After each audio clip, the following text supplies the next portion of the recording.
દ્વારા લંકા જવાની વાર્તા। આ વાર્તા રામાયણમાં આવે છે। 1. સીતાજીની શોધ। જ્યારે રામની પત્ની સીતાને રાવણ લંકા લઈ ગયો ત્યારે શ્રીરામે વાનર સેનાને સીતાજીની શોધ કરવા મોકલી। વાનરોમાં સૌથી શક્તિશાળી અને બુદ્ધિશાળી હનુમાનજી હતા। જાંબુવાને તેમને તેમની શક્તિ યાદ કરાવી અને સીતાજીને શોધવા માટે લંકા જવા કહ્યું। 2.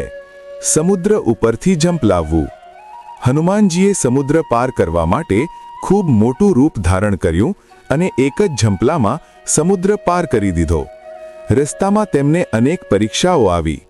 સુરસા નામની રાક્ષસી, સિંહિકા નામની દૈત્ય, પણ હનુમાનજીએ બુદ્ધિથી બધાને હરાવી દીધા। 3. લંકામાં પ્રવેશ। લંકાના દરવાજે લંકિની નામની રાક્ષસી રક્ષા કરતી હતી। હનુમાનજીએ તેને હરાવી અને નાનું રૂપ લઈને લંકામાં પ્રવેશ કર્યો। 4. સીતાજી સાથે મુલાકાત। હનુમાનજીને અશોક વાટિકામાં સીતાજી મળ્યા। તેમણે શ્રીરામની મુદ્રિકા એટલે કે અંગૂઠી આપી અને કહ્યું કે શ્રીરામ જલ્દી તેમને છોડાવવા આવશે। સીતાજીએ હનુમાનજીને ચૂડામણી આપી શ્રીરામને આપવા કહ્યું। 5. લંકા દહન। પછી હનુમાનજીએ લંકામાં થોડી તબાહી મચાવી।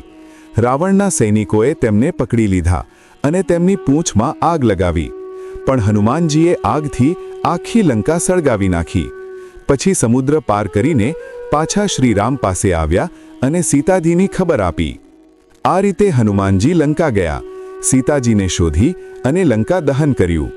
જો તમે ઈચ્છો તો હું હનુમાનજી લંકા દહનની સંપૂર્ણ વિગતવાર વાર્તા અથવા બાળકો માટે સરળ હનુમાન વાર્તા પણ કહી શકું।